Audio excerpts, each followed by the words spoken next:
ओ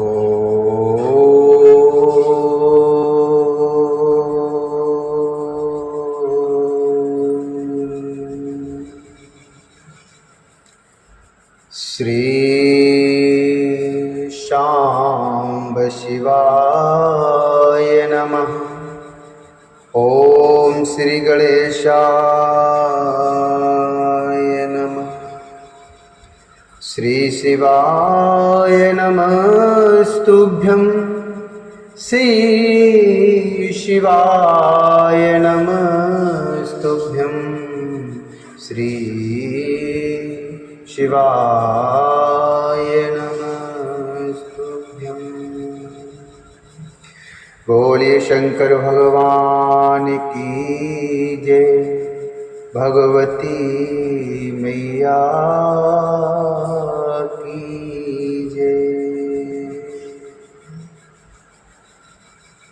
श्री शिव महापुराण के अंतर्गत रुद्र संहिता, जो कि द्वितीय संहिता है, उसके खंड पार्वती खंड के अध्याय चौथे में आज हम प्रवेश करेंगे, और जिसमें वर्णन है उमा देवी का दिव्य रूप में देवताओं को दर्शन देना और अवतार ग्रहण करने का आश्वासन देना। ब्रह्मा जी बोले, हे नारद, इत्थं देवैः स्तुता देवी दुर्गा दुर्गार्तिनाशिनी आविर्बभूव देवानां पुरतो जगदम्बिका। आविर्बभूव देवानां पुरतो जगदम्बिका। रथे रत्नमये दिव्ये संस्थिता परमाद्भुते किंकिणी जाल संयुक्ते मृदु संस्तरणे वरे।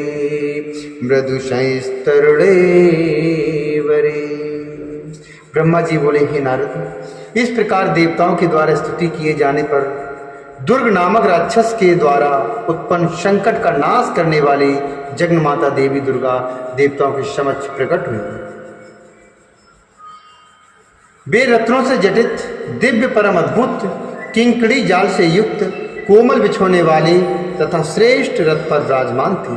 करोड़ों सूर्यों से भी अधिक प्रभा युक्त रम्य अंगों से भाषित अपनी तेजो राशि के बीच विराजमान सुंदर रूप वाली अनुपम छवि से संपन्न अतुलनीय महामाया सदाशिव के साथ विलास करने वाली त्रिगुणात्मका गुणों से रहित नित्य शिवलोक में निवास करने वाली त्रिदेवी त्रिदेव जननी चंडी शिवा, सभी कष्टों का नाश करने वाली शक्ति माता महानिद्रा, सभी सज्जनों अर्थात भक्तों को मोक्ष प्रदान करने वाली उन भगवती शिव को तेजो राशि की प्रभा के रूप में देवताओं ने देखा, किंतु उनके प्रत्यक्ष दर्शन की अभिलाषा वाले देवताओं ने पुनः उनकी स्तुति की। इसके बाद भगवती के दर्शन के अभिलाषी देवगण जगदम्बा की कृपा प्राप्त करके ही उनका प्रत्यक्ष दर्शन कर सके। देवी के दर्शन से सभी देवगणों को महान आनंद प्राप्त हुआ। उन्होंने बार बार उनको प्रणाम किया और वे विशेष रूप से उनकी स्तुति करने लगे। देवता बोले, हे शिवे, हे सर्वाणी, हे कल्याणी, हे जगदम्ब, हे महेश्वरी। शिवे सर्वाणी कल्याणी जगदम्ब महेश्वरी त्वां नता सर्वथा देवा वयं सर्वार्तिनाशिनी। न हि जानन्ति देवेशि वेदः शास्त्राणि कृतस्नसः अतीतो महिमा ध्यानं तव वामनसो शिवे। देवता बोले, हे शिवे, हे सर्वाणी, हे कल्याणी, हे जगदम्ब, हे महेश्वरी, हम सभी देवता सबके दुखों का नाश करने वाले आपको सदा प्रणाम करते हैं। हे देवेश, वेद एवं शास्त्र भी आपको पूर्ण रूप से नहीं जानते हैं। हे शिवे, आपका ध्यान एवं महिमा वाणी एवं मन से अगोचर है। श्रुति भी चकित होकर सदा अत्यध व्यावृत्ति से अर्थात नेत नेत कहते हुए आपका वर्णन करती है, तो फिर दूसरों की तो बात ही क्या है। हे शिवे, भक्ति से आपकी कृपा प्राप्त करके बहुत से भक्त आपकी महिमा को जानते हैं। आपके शरणागत भक्तों को कहीं भी भय आदि नहीं होता। हे अम्बिके, हम सब आपकी दास हैं, अतः अब आप प्रेम युक्त होकर हमारी प्रार्थना सुने। हे देवी, हम लोग आपकी महिमा का थोड़ा सा वर्णन करते हैं। आप पहले दक्ष की पुत्री होकर शिव जी की प्रिया बनी थी। आपने उस समय ब्रह्मा तथा अन्य लोगों के महान दुख को दूर किया था। आपने अपने पिता से अनादर प्राप्त कर अपनी प्रतिज्ञा के अनुसार अपने शरीर का त्याग किया और आप अपने धाम को चली गई थी, जिसके कारण महादेव जी ने दुख पाया था। किंतु हे महेश्वरी, देवताओं का वह कार्य पूरा नहीं हुआ, इसीलिए हम समस्त देवता एवं मुनिगण आपकी शरण में आए हुए हैं। हे महिषाणी, आप देवताओं के मनोरथ को पूर्ण कीजिए, जिससे हे शिवे शरत कुमार का कहा हुआ वचन सफल हो। हे देवी, आप पृथ्वी पर अवतरित होकर पुनः शिव जी की पत्नी बने और यथा योगी लीला करें, जिससे देवगण सुखी हो जाएं। हे देवी, कैलाश पर्वत पर भगवान शिव जी भी सुखी हो जाएं, सभी लोग सुखी हो जाएं और पूर्ण रूप से दुख का विनाश हो जाए। ब्रह्मा जी बोले, हे नारद, विष्णुवाद सब देवता यह कहकर प्रेम से मग्न हो गए और वे भी भक्तिपूर्वक विनम्रता से सिर झुकाए मौन खड़े हो गए। शिवा भी देवताओं की स्तुति सुनकर प्रसन्न हो गई। अपनी स्तुति के कारण विचार कर तथा प्रभु शिव जी का स्मरण कर भक्त वत्सला तथा दयामयी उमा देवी विष्णुवादी उन देवताओं को संबोधित करके हंसकर कहने लगी। उमा बोली, हे हरे, हे विदे, हे देवताओं, हे मुनिगण। हे हरे, हे विदे, देवा मुनेश गतव्यता, सर्वे श्रुणुतु मद्वाक्यं,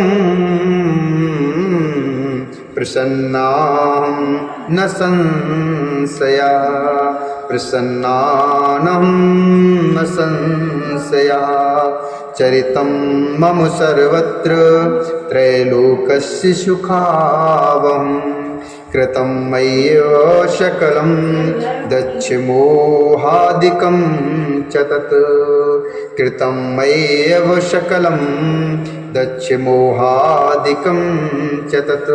उमा बोली, हे हरे, हे विदे, हे देवताओं, हे मुनिगण, अब आप सभी लोग दुख रहित हो जाइए और मेरी बात को ध्यान से सुनिए। मैं आप लोगों पर प्रसन्न हूँ, इसमें कोई संदेह नहीं है और ना संदेह करना चाहिए। मेरा चरित्र त्रैलोक को सर्वत्र सुख प्रदान करने वाला है। दक्ष आदि को जो मोह उत्पन्न हुआ वह सब मेरे द्वारा ही किया गया था। मैं पृथ्वी पर पूर्ण अवतार ग्रहण करूंगी, मैं पृथ्वी पर पूर्ण अवतार को ग्रहण करूंगी, इसमें संदेह नहीं है। इसमें बहुत से हेतु हैं, उन्हें मैं आदरपूर्वक कह रही हूँ। हे देवताओं, पूर्व समय में हिमाचल और मीना ने बड़े भक्ति भाव से मुझ सती शरीर धारणी की माता पिता के समान सेवा की थी। इस समय वे भी नित्य प्रति मेरी भक्ति पूर्वक सेवा कर रही हैं और मीना विशेषकर अपनी पुत्री रूप में सेवा करती हैं, इसमें संदेह नहीं है। अतः रुद्र तथा आप लोग अपने अपने धाम को जाएं। मैं हिमालय के घर आकर उनके घर में जाकर मैं अवतार लूँगी। इससे सभी लोगों के दुखों का निवारण होगा, सभी लोगों के दुख दूर हो जाएंगे। आप सब लोग अपने अपने घर जाएं और चिरकाल तक सुखी रहें। मैं मेना की पुत्री के रूप में अवतार लेकर सभी को सुख प्रदान करूंगी। यह मेरा अत्यंत गुप्त मत है कि मैं शिव जी की पत्नी बनूंगी। भगवान शिव की लीला अद्भुत है, वह ज्ञानियों को भी मोह में डालने वाली है।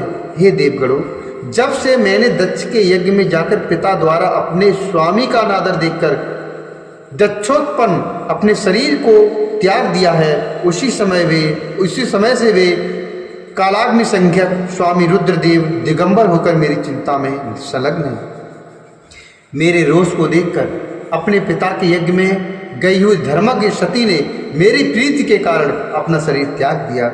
यही सोच करके वे घर छोड़कर अलौकिक वेश धारण कर योगी होकर भटक गए।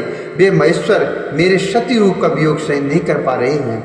उन्होंने उसी समय काम जन उत्तम सुख का परित्याग कर दिया है और मेरे निमित्त कुवेश धारण कर वे अत्यंत दुखी हो गए हैं। हे विष्णु, हे विधि, हे देवगणों, हे मुनिगणों, आप लोग महाप्रभु महेश्वर की भुवन पालिनी अन्य लीला भी सुने। ज्ञानी होते हुए भी ब्रह्म में व्याकुल वे मेरी अस्थियों की माला बनाकर धारण किए रहते हैं, फिर भी उन्हें कहीं भी शांति नहीं मिलती है। वे प्रभु अनाथ के समान इधर उधर घूमते हुए ऊंचे स्वर में रोते रहते हैं, उन्हें उचित तथा अनुचित का ज्ञान भी नहीं है। इस प्रकार वे प्रभु सदाशिव कामियों की गति दिखाते हुए लीला करते फिरते हैं और कामुक की भांति व्राहाकुल वाणी बोलते रहते हैं।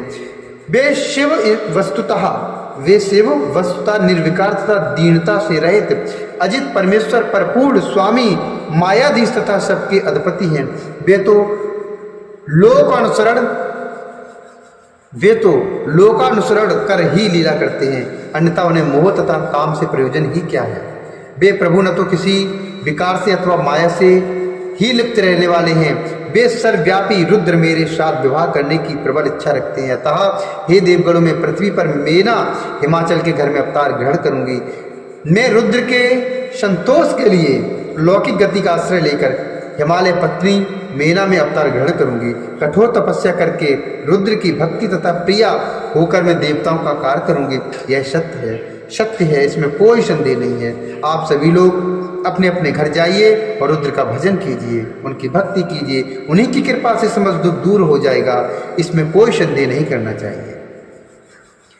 उन कृपालु की कृपा से सर्वदा मंगल ही होगा और मैं उनकी प्रिया होने के कारण त्रिलोक में वंदनीय तथा पूजनीय हो जाऊंगी। ब्रह्मा जी बोले, हे तात, इस प्रकार कहकर वे जगदम्बा देवताओं के देखते देखते अंतर ध्यान हो गई और शीघ्रता से अपने लोक को चली गई। तदंतर विष्णु आज समस्त देवता और मुनिगण अत्यंत प्रसन्न होकर उस दिशा में प्रणाम कर अपने अपने स्थान को चले गए। हे मुनीश्वर, इस प्रकार मैंने दुर्गा के उत्तम चरित्र का आपसे वर्णन किया है, जो सर्वदा मनुष्यों को सुख भोग तथा मोक्ष देने वाला है। जो एकाग्र होकर इस चरित्र को नित्य सुनता अथवा सुनाता है, पढ़ता है अथवा पढ़ाता है, वह सभी कामनाओं को प्राप्त कर लेता है। इस श्री श्री महापुराणे द्वितीयायाम रुद्र संहितायाम तृतीय पार्वती खंडे देव शांतवनम नाम चतुर्थोध्याय। इस प्रकार श्री श्री महापुराण के अंतर्गत द्वितीय रुद्र संहिता के तृतीय पार्वती खंड में देव शांतवन वर्णन नामक चौथा अध्याय पूर्ण हुआ। बोले शंकर भगवान की जय, भगवती मैया की जय।